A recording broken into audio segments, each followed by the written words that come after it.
Didik TV KPM. Kepada murid-murid sekalian, sekarang kita dah masuk kepada bagaimana oksin dan etilena ni digunakan dalam kehidupan seharian. Ya? Yeah? Okey. Sorry. Alright, okey. Oksin. So oksin adalah suatu hormon yang merangsang pengembangan akar untuk pembiakan aseks. Itu yang kita nampak tadi kan? Betul. Ya. Dan pada keratan batang tumbuhan berkayu bagi tanaman horticulture.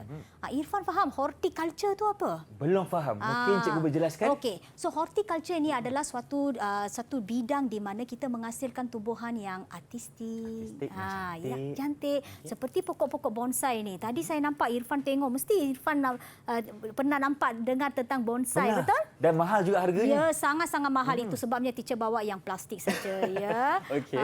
Ya. Okey, ini semua adalah pokok bonsai. Dia ni sangat-sangat artistik. Ya. Okey, so untuk ini kita memerlukan banyak oksin juga. Alright, dan juga hormon-hormon yang lain. Dan ini antara contoh bagi tanaman horticulture. Ya. Okey. Okey. So juga pernah makan tak buah tanpa biji benih? Pernah. So Pernah teacher makan. ada di sini. Teacher bawa buah tanpa biji benih di sini untuk Silakan. Irfan tengok dan tengoklah ya. Okey, ini adalah pokok jambu. Baik. Pokok jambu pula. Buah jambu. Pokok Buah jambu tak ada kat sini. Ya, buah jambu. Because kan Hanti cakap tentang pokok bonsai kan. Tak apa. Okey, so Okey. jambu. And saya nak Irfan potong. Potong kan? Ya, Okey. potong dan tengok bagaimana ada biji benih atau tidak.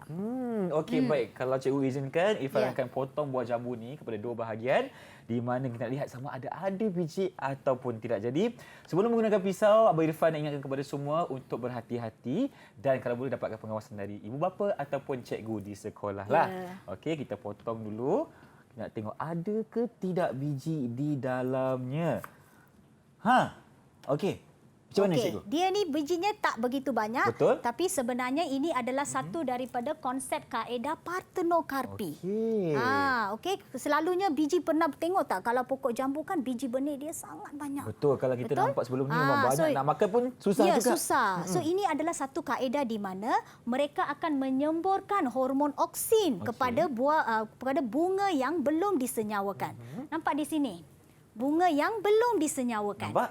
So apabila mereka menyemburkan hormon oksin kepada bunga yang belum disenyawakan, dia akan menghasilkan buah yang tiada biji benih. Oh, itu fungsi fitohormon.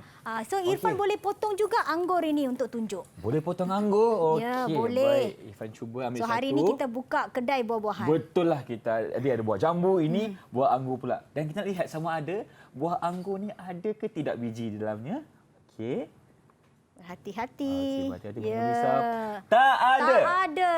So selalunya sebab itulah dia ni merupakan suatu buah-buahan yang mahal kerana dia ini adalah aplikasi dalam pertanian secara komersial. Secara komersial. Di mana mereka menyemburkan hormon oksin, Baik. okey, kepada bunga. Bunga yang akan menjadi buah. Okey, bunga yang akan menjadi buah apabila mereka menjemurkan hormon oksin. Alright, so dia akan berkembang menjadi buah kerana tiada persenyawaan. Kerana biji benih ini merupakan hasil daripada persenyawaan. Baik. Ya, antara debunga dengan ovul. Tapi apabila tiada persenyawaan bermaksud tiada biji benih. Tiada biji benih yang akan muncul. So kita sebenarnya apabila kita makan, kita sebenarnya kita tak nak biji benih. Betul. Dia menyusahkan kita. Betul? Nak telan pun susah. Ya.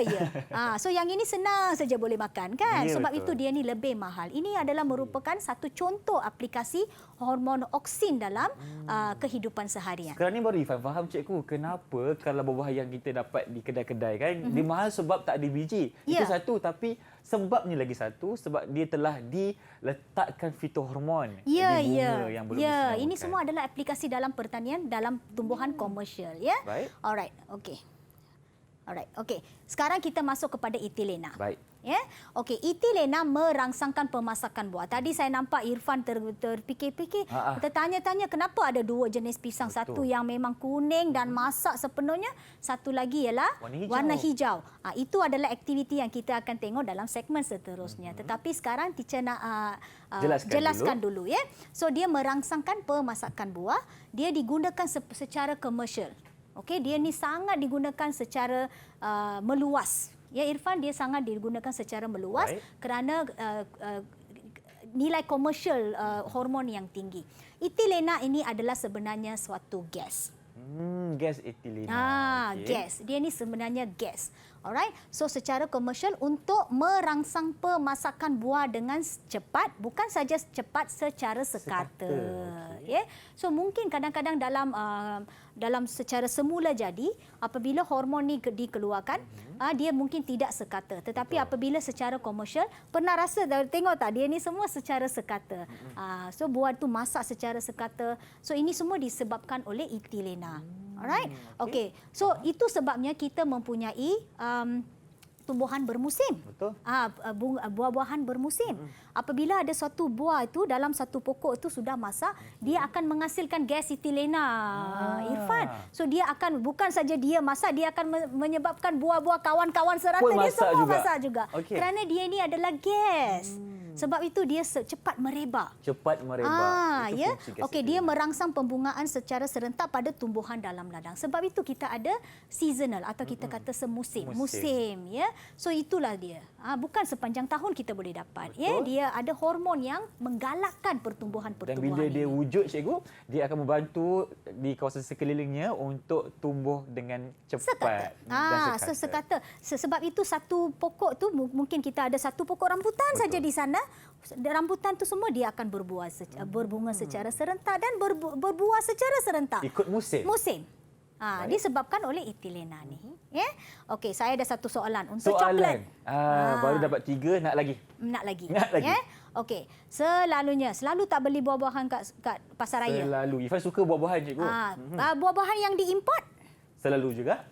selalu juga. Okey, walau bagaimanapun buah-buahan tempatan kita lebih baik ya Irfan. Setuju. Okey. Paling berkualiti. Tetapi sekali-sekala tak ada salahnya, Betul. right? Okey, Okey. so buah-buahan yang diimport ini rasa-rasanya dia mengambil masa yang sangat lama untuk dipetik dan tiba di negara destinasi.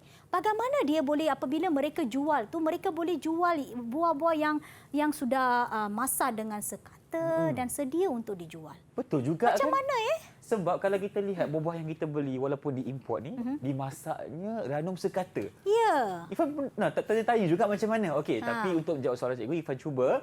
Irfan rasa buah-buahan ni telah disembur dengan gas etilena. Ya. Mereka akan dipetik sebelum dibasak. Tapi satu yang saya hendak tekankan di sini, bukan semua buah kita boleh buat sebegitu. Ada buah yang kita tidak boleh buat sebegitu. Kenapa tu, cikgu? Kerana dia ada buah yang apabila dia sudah dipetik daripada tumbuhan itu, dia tidak akan menjadi manis lagi. Bermaksud pertumbuhan untuk dia menjadi manis itu akan stop. Ada tumbuhan di buahnya di mana apabila walaupun dia telah dipetik, diasingkan daripada pokok induknya, mereka masih mampu menghasilkan sukrosa. Yang menyebabkan dia manis. Kita nak buah yang manis kan, siapa nak buah yang kelat dan masam? Setuju.